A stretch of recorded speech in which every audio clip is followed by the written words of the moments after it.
आपका इस लेक्चर में स्वागत है। यह क्लास 10 के अध्याय 4 के लिए छठा वीडियो है।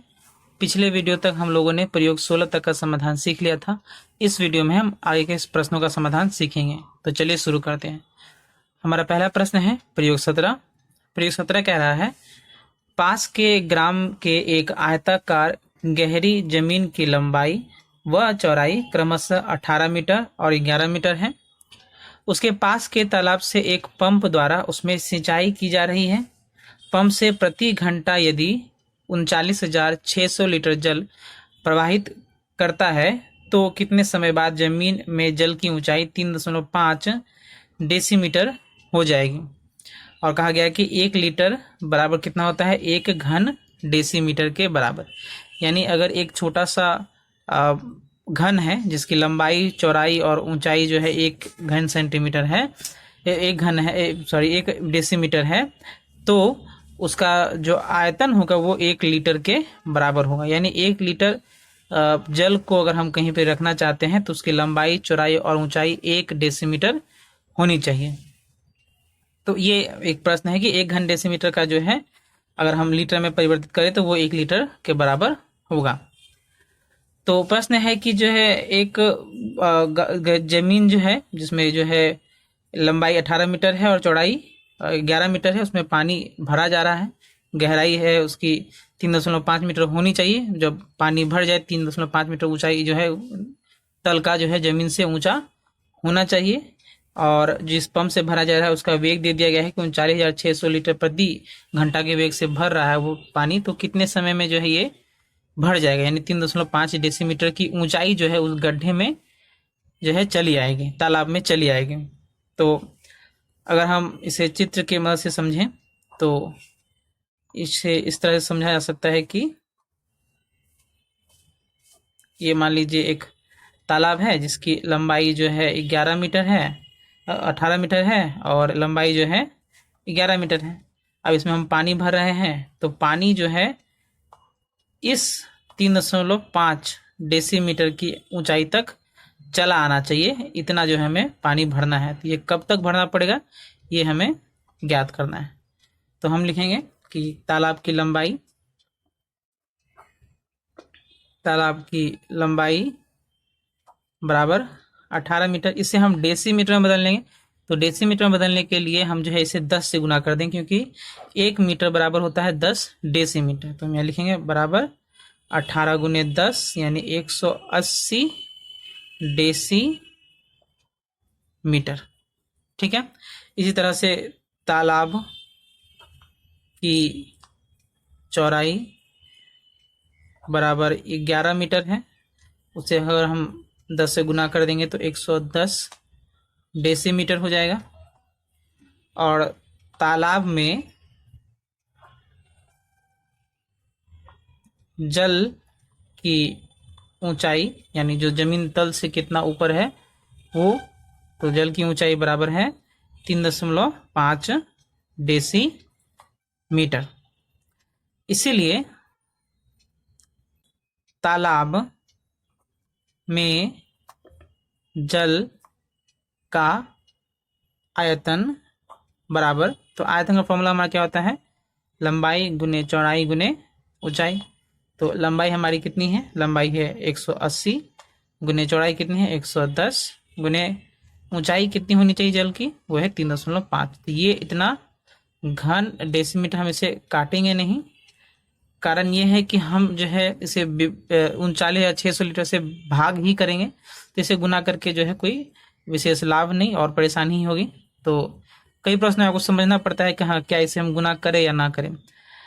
तो जब भी भाग की प्रक्रिया शेष रहे तो गुना करने से बचें, अन्यथा जो है बिना वजह जो है परेशानी होती है। एक बार आपको गुना करना पड़ेगा, फिर भाग करते समय दिक्कत होगी। तो हम यहाँ सीधे लिखेंगे। अब एक चीज समझना है कि इतना पानी हमें इस तालाब में चाहिए और पंप से हम इतना पानी जो है प्रति घंटा भेज रहे हैं। तो हम कैसे निकालें कितना समय लगेगा, तो जितना पानी हमें कुल चाहिए उसको जो वेग दिया गया है उससे सीधे भाग कर देंगे। तो इसी चीज को हम क्या लिखेंगे 180 गुने 110 गुने 3.5 लीटर, क्योंकि हमें मालूम है कि 1 घन डेसीमीटर का जो मान होता है लीटर में वो कितना होता है 1 लीटर होता है। तो अब यहाँ सीधे लिखेंगे, इसीलिए तालाब को भरने में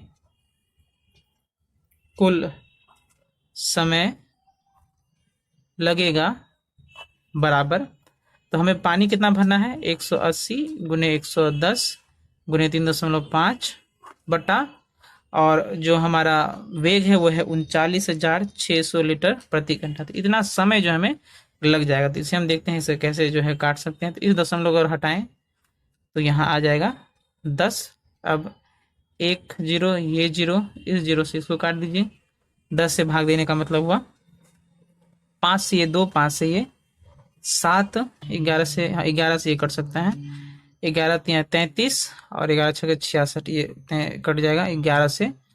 उसके बाद ये 18 से ये 2 बार में 36, तो यानी 7 बच गया शेष, और नीचे 2 गुने 2 यानी 4, तो हमारा क्या होगा 7/4 घंटा। तो इसे हम चाहें तो मिनट में भी बदल सकते हैं। तो इसे हम भाग करें तो 1.3/4 घंटा आएगा, यानी हम इसे लिख सकते हैं 1 घंटा, और 3/4 घंटे को बदलने के लिए उसे हम 60 से गुना कर देंगे, गुने 60, तो 4 से काटेंगे तो ये 15, तो यानी 1 घंटा और 45 मिनट जो है हमें समय कुल जो है उस तालाब को भरने में लगेगा। यही हमारे प्रयोग नंबर 17 का जो है उत्तर होगा। तो ये है प्रयोग नंबर 17। से ध्यान से देखिए। बढ़ते हैं अगले प्रश्न की ओर। हमारा अगला प्रश्न है प्रयोग नंबर 18। प्रयोग 18 कहता है, यदि कोई पंप 1 घंटा में 37,400 लीटर जल भरता है तो 18 मीटर लंबे और 11 मीटर चौड़ाई वाले विशेष आयताकार जमीन में 17 डेसीमीटर ऊंचाई तक जल भरने में कितने समय तक पंप चलाना होगा। ये प्रयोग नंबर 17 के समान ही है, बिल्कुल समान है। तो सिर्फ लंबाई चौड़ाई और ऊंचाई अलग दी गई है, और जो वेग है पानी का वो अलग दे दिया गया है। तो पिछले सवाल की तरह हम बनाएंगे। तो हम यहाँ लिख देंगे कि जो लंबाई है जमीन की लंबाई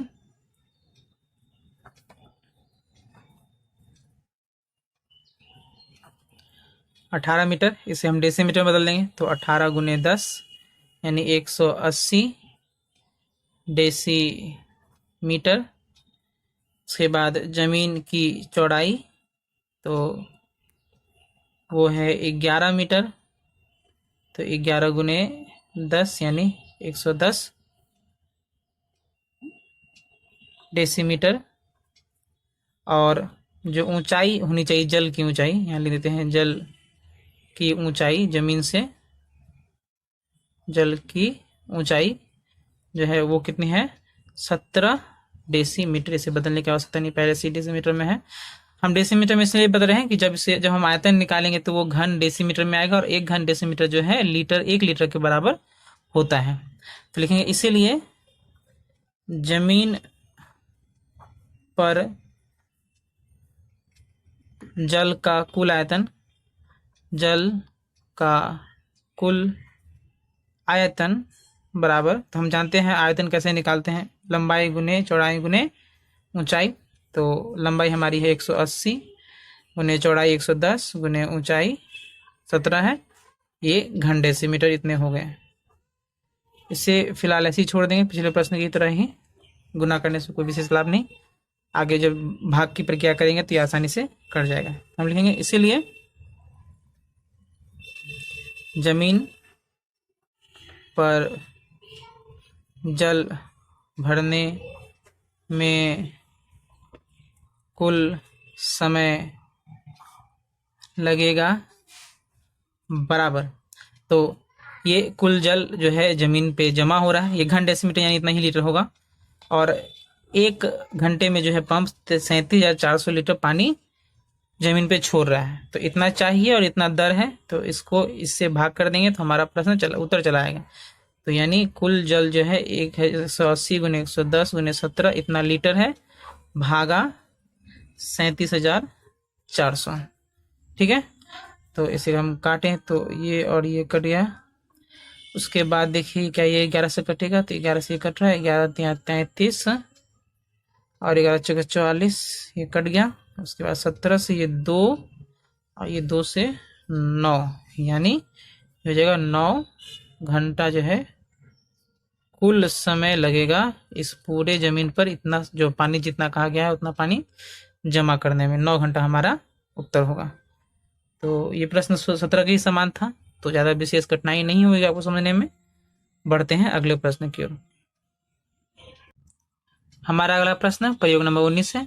प्रयोग 19 कह रहा है 4 मीटर लंबे, 5 डेसीमीटर चौड़े एवं 3 डेसीमीटर ऊंचे एक काठ के बल्ले से 2 मीटर लंबा, 2 डेसीमीटर चौड़ा और चौड़े 40 तख्ता चीर कर निकाला गया। चिराई के फलस्वरूप 2% लकड़ी नष्ट हो गए, किंतु अभी भी 108 घन डेसीमीटर लकड़ी बची हुई है। तो प्रत्येक तख्ता कितना मोटा था ये ज्ञात करें। तो प्रश्न कह रहा है कि एक बड़ा सा जो है तख्ता या काठ है। तो अगर हम मान लीजिए कि ये क्या है, एक बड़ा सा जो है तख्ता है जिसकी लंबाई जो है 4 मीटर के करीब है। ये मान लीजिए इसकी लंबाई है 4 मीटर के करीब है, और जो इसकी चौड़ाई है वो है 5 डेसीमीटर। ये मान लीजिए 5 डेसीमीटर जो है इसकी चौड़ाई हो गई। और ऊंचाई या मोटाई जो है, क्योंकि काठ है तो उसकी ऊंचाई या मोटाई कितनी है, 3 डेसीमीटर के करीब है। अब इसमें से जो है क्या किया जा रहा है, 2 मीटर लंबा, कितना, 2 मीटर लंबा, यानी इस लंबाई ये 4 मीटर की है काठ, ओरिजिनल काठ, उसमें से जो है 2 मीटर लंबा और 2 डेसीमीटर चौड़ा, और जो है काठ तख्ता जो है काट काट के निकाला जा रहा है, चीर चीर के निकाला जा रहा है। तो उस तरह के तख्ते की जो पूरी संख्या है वो कितनी है, 40 तख्ते जो है चीर कर निकाले जा रहे हैं इस मेन काट से।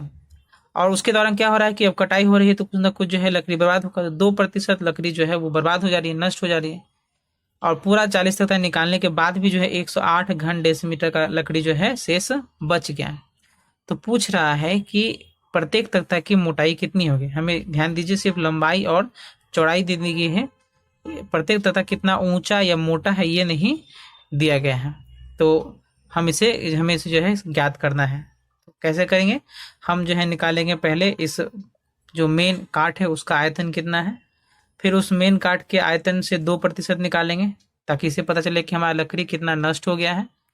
और हम फिर एक तख्ते का जो है आयतन निकालेंगे। अब चूंकि हमें ऊंचाई नहीं मालूम है तो हम ऊंचाई मान लेंगे ऊंचाई कितनी है, h जो है डेसीमीटर है। और उसके बाद एक तख्ते का ऊंचाई निकालेंगे, फिर हम 40 तख्ते की ऊंचाई निकालेंगे, और इन सभी चीज़ों को मिलाकर एक समीकरण अंत में बनेगा जिसे समाधान करने से हमारा उत्तर चला आएगा। तो देखिए कैसे बनाते हैं। सबसे पहले मानेंगे, माना एक तख्ते की ऊंचाई या मोटाई आप कुछ भी मान सकते हैं, बराबर h डेसीमीटर। ठीक है। अब जो मेन काठ है, काठ की लंबाई वो कितनी है जिसे काट के निकाल रहे हैं, वो उसकी लंबाई है 4 मीटर। तो 4 मीटर, अब 4 मीटर को हम डेसीमीटर में बदलना चाहें तो हमें 10 से गुना करना पड़ेगा। तो ये हो जाएगा 40 डेसीमीटर। फिर काठ की चौड़ाई जो है वो कितनी है, चौड़ाई है जो है 5 डेसीमीटर दे दिया गया है, 5 डेसीमीटर। और काठ की मोटाई या ऊंचाई, ठीक है, तो वो कितनी है, 3 डेसीमीटर है। इसीलिए काठ का आयतन बराबर था, आयतन का फॉर्मूला क्या था हमारा, लंबाई गुने चौड़ाई गुने ऊंचाई, L into B into H. तो L हमारा कितना है, 40 डेसीमीटर, चौड़ाई कितनी है 5, और ऊंचाई कितनी है 3। इसे अगर हम गुना करें तो 40 गुने 5 200, 200 गुने 3 600। आप गुना करके चेक कर सकते हैं, इतना घन डेसीमीटर। क्योंकि ये आयतन है तो क्या हो जाएगा इकाई इसकी, घन डेसीमीटर। अच्छा, इतना निकलने के बाद अब कहा जा रहा है कि जो है 2% जो है कटाई के समय जो है लकड़ी बर्बाद हो जा रहा है। तो हम यहाँ लिखेंगे तथा नष्ट लकड़ी का आयतन बराबर काठ के आयतन का 2%। जो काठ का आयतन है उसका कितना, 2%। तो काठ का आयतन कितना है, 600, यानी 600 का 2%। तो 600 का 2% कैसे निकालेंगे, 600 गुने प्रतिशत को हम भिन्न में बदलेंगे तो ये हो जाएगा 2/100। तो ये कट जाएगा 6 बार में। तो 6 दूना 12 घन डेसीमीटर जो है लकड़ी बर्बाद हो जा रही है। और कुल कितना काठ का आयतन है, 600 घन डेसीमीटर। अब हम निकालते हैं तख्ता जितना बन रहा है, 40 तख्ते बन रहे हैं, तो उनका आयतन क्या है। तो हम यहाँ लिखेंगे अब तख्ते की लंबाई, जो तख्ते की लंबाई है वो है 2 मीटर। इसे हम डेसीमीटर बदलने के लिए 10 से गुना करेंगे, 2 गुने 10 यानी 20 डेसीमीटर। तख्ते की चौड़ाई जो है वो कितनी है, तख्ते की चौड़ाई हमारी जो है 2 डेसीमीटर है। और ऊंचाई हमने मान रखा है, ऊंचाई जो है h डेसीमीटर हमने मान रखा है। इसलिए एक तख्ते का आयतन बराबर L into B into H. Formula वही है, लेंथ गुने ब्रेथ गुने हाइट, यानी लंबाई गुने चौड़ाई गुने ऊंचाई। तो हमारी लंबाई कितनी है, लंबाई हमारी है 20 डेसीमीटर गुने चौड़ाई कितनी है, चौड़ाई है 2 और ऊंचाई कितनी है h। तो 2 गुने 2 4 और 0 यानी 40 और ये h यानी 40 h घन डेसीमीटर। इतना हो गया एक तख्ते का आयतन। और कितने तख्ते काटे गए हैं, 40। इसीलिए 40 तख्ते का आयतन बराबर 40 h एक तख्ता का आयतन गुने 40 तख्ते टोटल हैं। इसे हम गुना करेंगे तो 4 गुने 4 16 और उस पर 2 0 h, यानी 1600 h घन डेसीमीटर। ये जो है कुल हो गया। अब ध्यान से देखने की चीज है कि 1600 h जो है घन डेसीमीटर टोटल 40 तख्ते का आयतन, 12 घन डेसीमीटर जो है काठ बर्बाद हो रहा है और 108 घन डेसीमीटर शेष लकड़ी बच जा रहा है। ये भी लिख देते हैं हम लोग, शेष लकड़ी का आयतन, शेष लकड़ी का आयतन ये भी दिया गया है, वो है 108 घन डेसीमीटर। ठीक है। तो अगर हम ध्यान से सोचें कि ये जो शेष लकड़ी बचा है वो प्लस जो 40 तख्ते का आयतन है वो, और प्लस ये जो बर्बाद हो गया 12 घन डेसीमीटर, इन तीनों को अगर हम मिला दें तो हमारा कितना आना चाहिए, जो टोटल 600 घन डेसीमीटर उस एक्चुअल काठ का आयतन है उसके बराबर होना चाहिए। तो ये क्या बन जाएगा, एक समीकरण, वहां से हम h का मान निकाल लेंगे। तो हम ये लिखेंगे इसीलिए जो टोटल काठ का आयतन है 1600 h प्लस जो शेष बच गया है 108 प्लस और जितना हमने बर्बाद कर दिया कटाई छटाई में 12, इन तीनों को मिलाकर कितना होना चाहिए, जो एक्चुअल काठ का आयतन है जो कि कितना है 600 के बराबर। ये क्या बन गया, एक समीकरण, बहुत आसान है। अब यहाँ से हम समाधान करेंगे तो 1600 h प्लस इसको जोड़ेंगे तो 120 आएगा बराबर 600, इसे उधर भेज देंगे तो 1600 h बराबर 600 माइनस 120 यानी 1600 h बराबर, इसे घटाएंगे तो 480 आएगा। इसीलिए h बराबर 480 बटा 1600, तो इसे काटें अगर तो ये कट जाएगा, 16 से 3 यानी 3/10 डेसीमीटर। तो हमारा यहाँ आंसर खत्म हो सकता है। हम चाहे तो इसे सेंटीमीटर में बदल सकते हैं, इसीलिए हमें, क्योंकि ये दशमलव में आएगा भाग करने से, तो दशमलव में लिखने से बढ़िया सेंटीमीटर में बदल जाएगा। तो 3/10 गुने 10 अगर करेंगे, क्योंकि 1 डेसीमीटर में 10 सेंटीमीटर होता है, तो ये हो जाएगा 3 सेंटीमीटर। यानी एक तख्ते का जो मोटाई होगा वो कितना होगा, 3 सेंटीमीटर होगा। तो ये हमारे प्रयोग नंबर 19 का आंसर हो गया है। तो उम्मीद है आपको सभी प्रश्न समझ में आए होंगे। इनका अभ्यास करें, वीडियो को ध्यान से देखें। मिलते हैं अगले वीडियो में, तब तक के लिए धन्यवाद।